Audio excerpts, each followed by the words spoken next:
However it is that you anchor into God presence, take a deep breath now and do that very thing.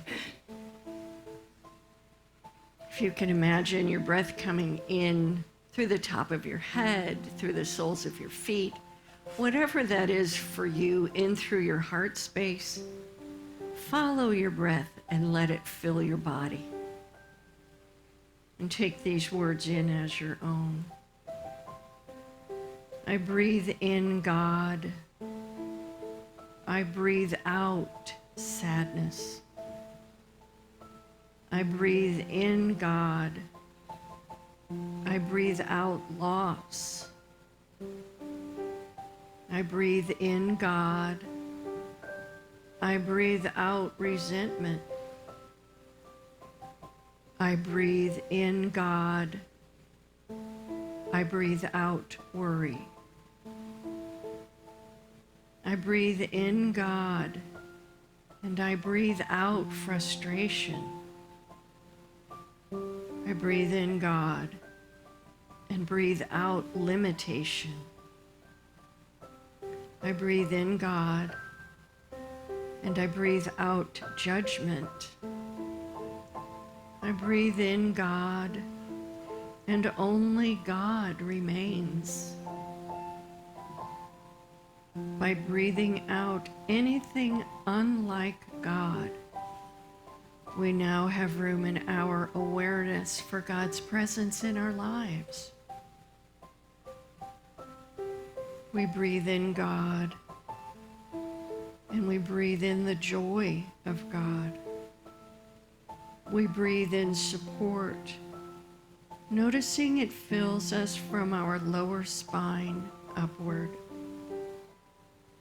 We breathe in restoration, feeling it in every cell, organ, tissue, and system of our bodies. We breathe in acceptance, letting it calm our minds and hearts. We breathe in abundance, seeing it fulfill our every need. We breathe in peace, filling ourselves, our families, our communities, and our world. We breathe in loving kindness for ourselves and all others. We breathe in God, and only God remains. So let us rest in the awareness of the presence of God in our minds, our hearts, and our bodies now.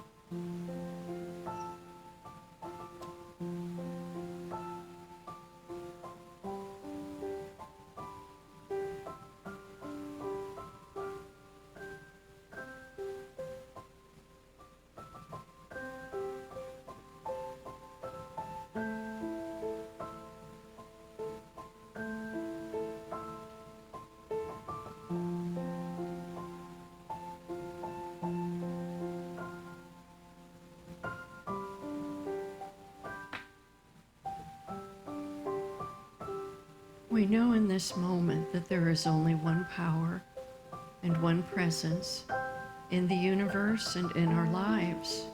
We say that every Sunday. We're reminded of it daily. And that is the beloved presence we call God. We bring all of our awareness to that presence today. We know that in truth we are manifestations of that beloved presence. And today we use our imagination to know this for everyone and everything on our planet. For we know without any doubt that with God, all things are truly possible. And only God remains. So take one more deep breath in, bringing your awareness to the God presence in this room. Feel the floor under your feet. Feel your chest rising and falling with each breath. With each beat of your heart, remember God is I am. And when you're ready, open your eyes.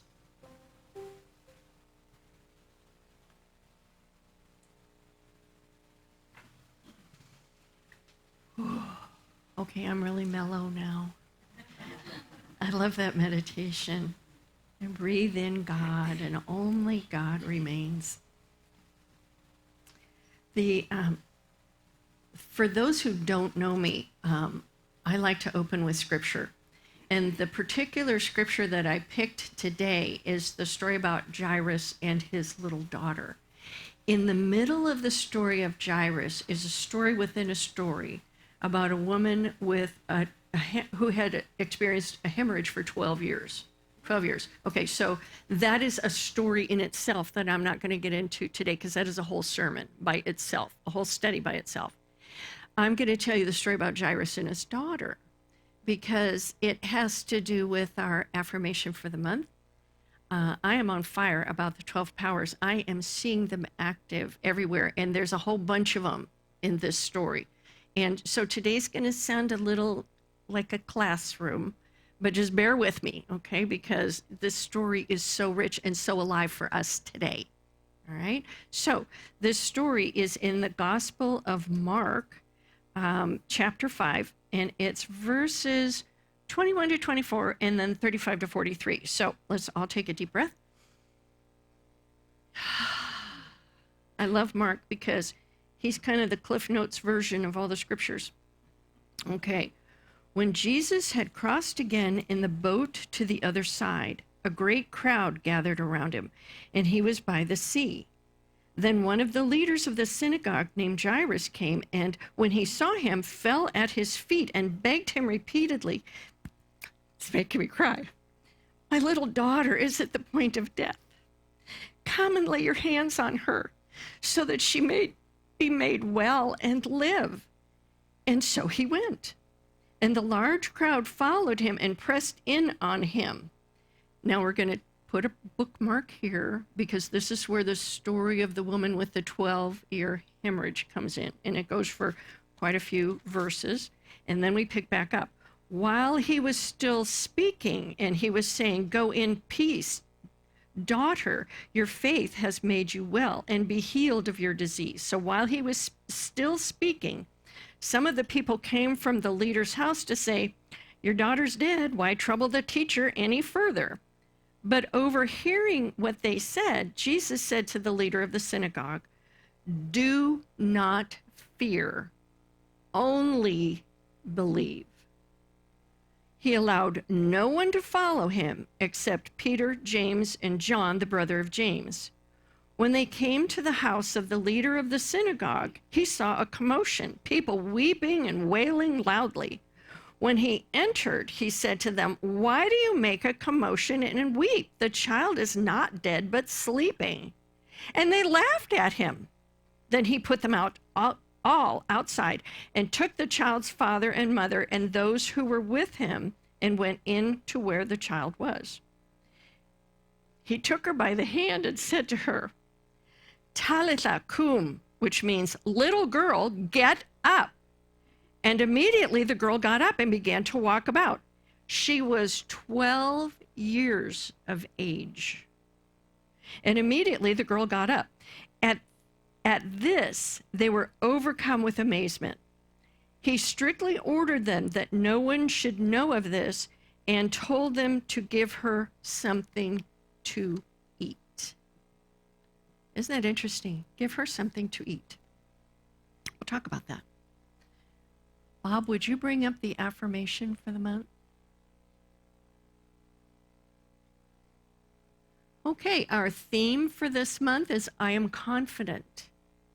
Little girl, get up. Pretty confident, right? I am bold and confident. I live with divine audacity. Jesus is the poster child for living with divine audacity, right? Okay, he's our role model, not the great exception, but the great example. Okay? All right, so this will all come back around in a minute. The talk title is Standing Tall. I love the picture of the trees. I love those trees.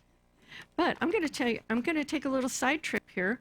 Did you know that while hiking in the woods, if you encounter a bear, depending on if the bear notices you, you should behave in certain ways. You don't run away screaming, right? That's the first one. The second one is you don't make direct eye contact. You don't fall down and play dead because that invites the bear to eat you. According to the Florida Wildlife Conservation, and this is also echoed in Montana and Colorado, so the states are pretty consistent about this. If the bear is aware of you and not aggressively attacking you, you should identify yourself as a human by calmly talking to the bear and standing tall. Speak to the bear in a calm, assertive voice. Back up slowly toward a secure area and be sure you're leaving the bear a clear escape route. This lets the bear know that you are not another bear or a predator. Avoid direct eye contact, but remain aware of its actions. And put your arms out at your sides, slowly moving them up and down to look as large as possible.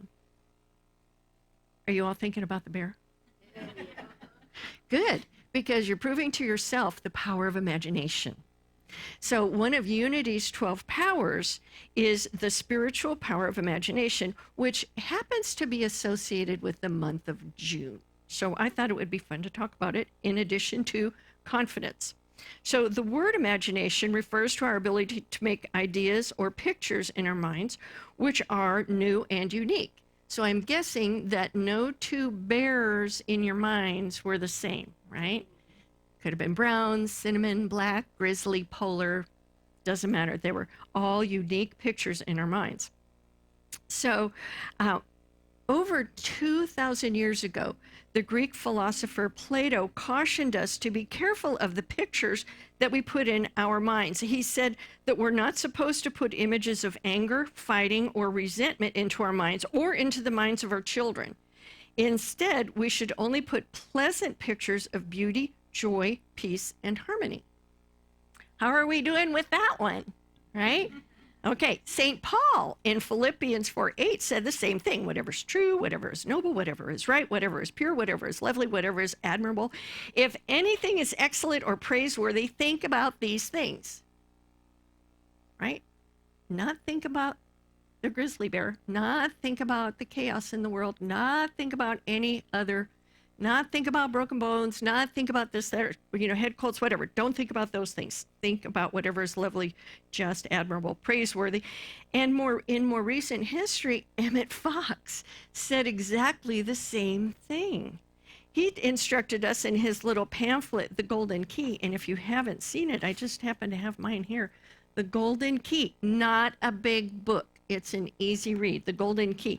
Instead of focusing on your problem, think about God instead. Whatever is noble, whatever is worthy of praise, whatever is beautiful, think about that instead. The reason they warned us about putting any old picture in our minds was because they understood the powerfully creative nature of our imagination. When imagination is joined with a strong belief, which we might call faith, and an emotion, which can be love or something else, the picture in our minds will definitely come true. Have you ever heard the term self-fulfilling prophecy? Okay, there's a reason that term is around, because we have these wonderful imaginations. And when we hold a clear idea of what is possible in our minds for good or ill, and we imagine it as already real, and we combine it with faith and wisdom and love, we will always receive the perfect guidance leading us to the highest and best outcome. And if we're thinking there's chaos, guess what? If we're committed to there is chaos in this world, guess what? We will get examples, more and more examples every single day. We will wake up to the news and there will be chaos reigning all around us, right? Okay, think about God instead. So Despite any appearance to the contrary, the spiritual gift of imagination lets us see things as they can be and to call out the highest and best possibility in any situation and make that real in our lives. You can tell I am passionate about this topic. Okay, so let's look at, I know, right? Let's look at the metaphysical interpretation of the gospel story today, because we interpret the gospel metaphysically here. So, interestingly, the metaphysical interpretation follows the Florida Wildlife Conservation's guidelines for encountering a bear. You were wondering how I was going to work all of that in, right? Okay, so the first thing that we do when we have a bear-like situation in the story is to identify ourselves, right? So the main character in the story is Jesus, and he represents the perfect idea, God's idea of perfection, of perfect mankind, of spiritual fulfillment. In spiritual fulfillment, problems, illnesses cannot exist. They cannot in spiritual fulfillment. There is only God. So in this story, he's surrounded by crowds of people, and crowds of people always represent our thoughts. Are your brains crowded with thought people? Charles Fillmore called them thought people. Thought people. So we usually have a whole bunch of them talking to us and cross-talking all the time. I mean, we'll have somebody's best opinion about one subject here and the same subject, a diametrically opposed opinion, right? Oh, you should be doing this cleanse. Oh, you should be taking these pills. It's like, okay, we stopped the chatter. And I had to confirm with my friend Richard the current statistics for the average person. We think 60,000 thoughts a day, unless you are a super deluxe meditator, and then you get into that space between your thoughts. And the thoughts you think a day, the number reduces. But for the average person, 60,000 thoughts a day. Thought people, right? And of those 60,000, 95% are repetitive. You've heard me say this before. They're the same thoughts we had yesterday and the day before and the day before that, right? Broken record. For those who remember what records are. Broken record.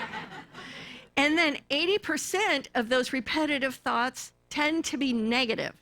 So the average person, and I know unity's above average, but the average person tends to think 45,000 negative thoughts a day. I know. Wow is right. Think about God instead, right? Let your imagination go to God instead. Rather than identify, because when we encounter a bear, we need to identify ourselves as not bear.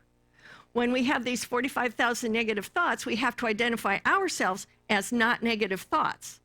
We identify ourselves with Christ's presence, right? Jesus is the main character in this story. So we are identifying ourselves with that 100% divine of us instead of the 100% human that's getting caught up in drama. Now, Jairus represents a spiritually illumined ruling thought, my mouth gets away from me, that belonging to established religious ideas, right? So we know things. We go to seminars, we attend webinars, we read books, we do book studies. We know things. We are spiritually illumined in our minds, but we want to embody the spiritual illumination, right? We want to more closely identify with the 100% divine of us. So the divine of us is telling us, do not worry, only believe. How many times I didn't look it up. How many times in the scripture do we hear that from Jesus? Do not worry. Do not worry, little flock. Do not worry, only believe. Why do you doubt? Only believe. If you had faith the size of a mustard seed, all through the New Testament, don't worry. I can hear my mother. Don't worry about it, Eileen. Don't worry. She was channeling Jesus when she told me that. Okay, so the next step is, the first one was identify yourself. What are you identifying yourself with, right? The second step per the FWC is we stand tall. We fully realize ourselves as divinity. And this divinity travels with faith, Peter, James, wisdom, John, the brother of James, love, right? So those are the only three things he's traveling, the only three disciples that he allows to go with him to Jairus' home. So Peter represents faith, our ability to intuit and perceive and believe. And it's the firm conviction that with God, all things are possible and only good comes from God. Okay, so we open today's newspaper and what do we see? We have to come back to faith, the firm conviction. We come back to the belief that only God is, and with God, all things are possible. What are we focused on? What thing are we focused on, God or the newspaper? Then as James represents wisdom, the ability to evaluate, discern, and apply what we know. And then John, of course, represents love, the ability to attract, unify, and desire. And it is the harmonizing force of the universe. So those are our three companions when anything comes up in our lives. Next, we avoid direct eye contact, right? So when Jesus got to Jairus' house, he found a crowd of people weeping and wailing. They were probably gnashing their teeth too, and causing all kinds of chaos, right? So he immediately threw everyone out of the house. What does that mean? 45,000 thought people running around in your brain. Get them out of your house. Throw them outside. You don't want to be involved in what they have to say because you have with you faith, wisdom, and love, right? So we get these wonderful opportunities. I like to call them pity parties when things happen in my life that I may not have seen coming, right? And I also find a kindred spirit in Reverend Ellen Davenport at Unity Village. She's the vice president of publishing and content at Unity World Headquarters. She wrote a wonderful book called Hell in the Hallway, Light at the Door. And in it, she said she has two groups of friends. She has the friends who she wants to be in her pity party, and these friends say, "Oh, poor Ellen, poor Eileen, I'm so sorry that happened to you. Can I make you a cup of tea? Tell me all about it." You know, these friends that they just get in there with you and hug you and hold you, and it's okay to feel terrible and to whine and cry, and sometimes we need to do that. And then she has this other group of friends. The other group of friends says, "Why don't you start taking some of those tools out of that toolbox that you lug around with you wherever you go, Reverend Ellen Davenport?" And those people get her whirled around and whipped around and thinking about God instead, right? Cool. Get those thought people out of your mind. Think about God instead. So Jesus is telling us to look beyond the physical appearances, right? And our physical senses can only perceive so much of reality. And you've heard me say this before. My cats can see the further into the light spectrum than I can. They hear far better than I do. And my hearing is pretty good for a human woman of some years old, right? Pretty good hearing, not as good as my cats. So we are working with a limited data field, if you will. There is so much more around us, so much more available about which we are currently unaware, because even our thoughts, because we're still tracking those, 60,000, 45,000, blocking all the other data that's coming in because we're not paying attention to it. So the next thing that we do is use our gift of imagination. What's the possibility here? I'm seeing this.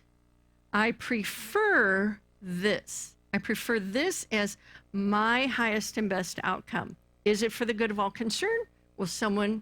Will I be taking from someone if I go after this? No, I don't think so, because I'm going to be working with the creative energy of God instead of the competitive resources of the planet, because there's more to me than meets the eye.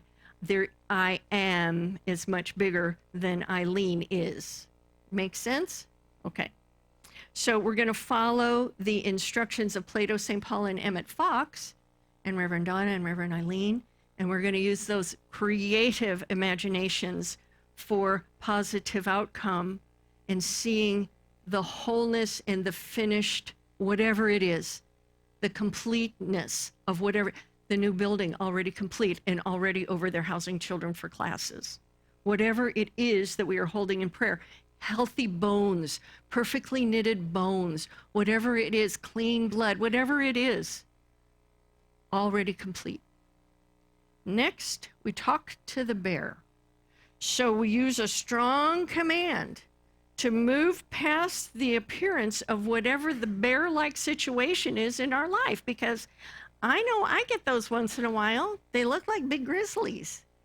And what am I going to do with it? Well, apparently, according to the Florida Wildlife Conservancy, I'm going to talk to it with assertive language so that I'm further identifying myself as non-bear.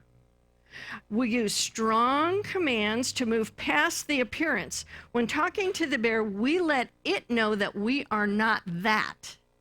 We are something different.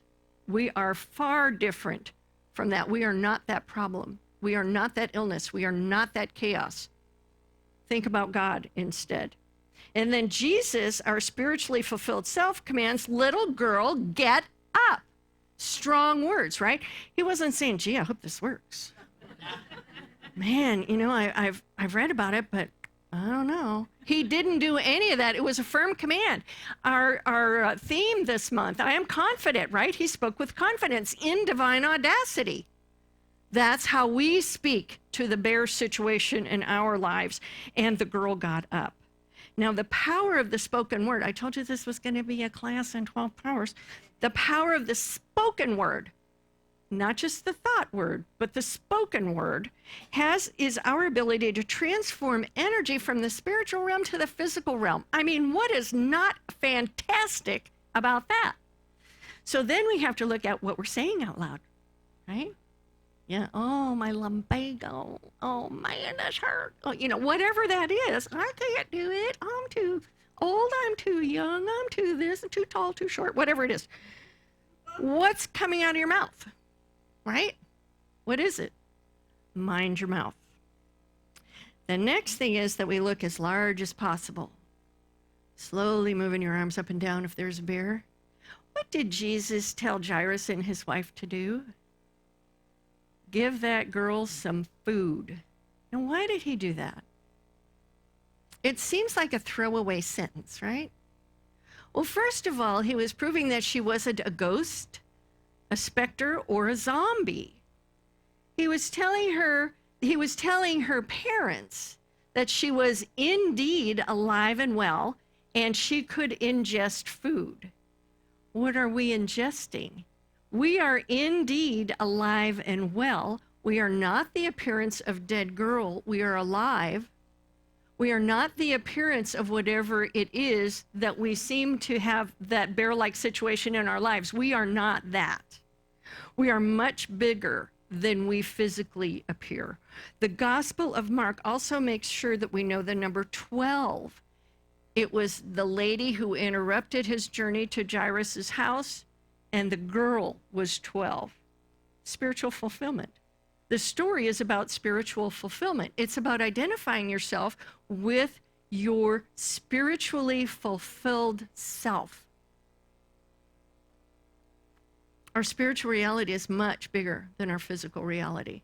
And this story is trying to really drum that into our minds. Don't get caught up in appearances. Okay, enough preaching. I'm going to tell you a joke. I know. And I thank you so much, Reverend Donna, for telling jokes in your services, because okay, so anyway, there's this little boy who had the sacred honor of carrying the rings in the wedding of one of his relatives. And so he started down the aisle and he took a couple of steps, and then he would turn to the bride's side and he would turn to the groom's side and roar.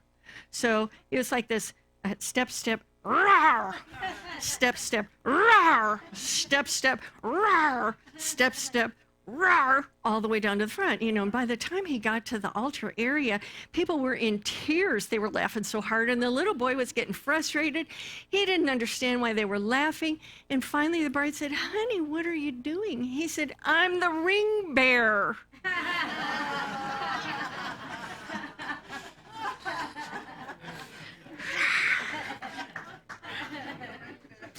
All right. In spiritual economics, Eric Butterworth reminds us of Jesus' words, "Do not judge by appearances, but judge with right judgment." What Jesus calls right judgment, according to Butterworth, is concentric seeing, meaning seeing from within. It's not settling on things just the way they are, but visualizing them as they can be. It's not about seeing things, but rather seeing from a consciousness of ever-present substance, of the presence of God in whatever the situation is.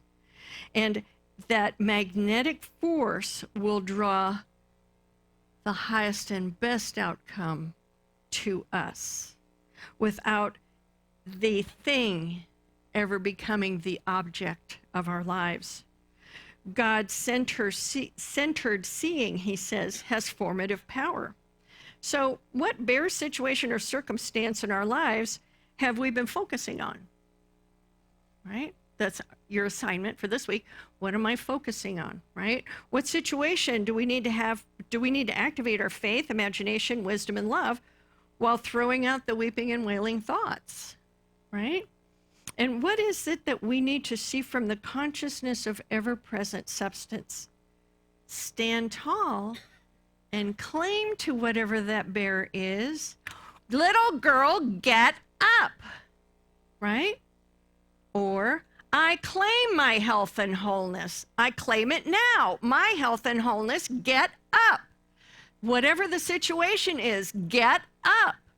Do you notice how I'm using my outside voice?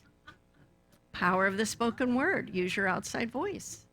All right. Well, God bless you and have fun this week. Yay. Standing tall with those bears. Well, thank you. I'd like to invite the ushers to come forward as we prepare our offering. And if you're giving in the sanctuary or online on Breeze, however it is that you give, thank you for supporting this ministry. So let's say our blessing together. Divine love through me blesses and multiplies all that I am, all that I have, all that I give, and all that I receive. Thank you, God, that this is so.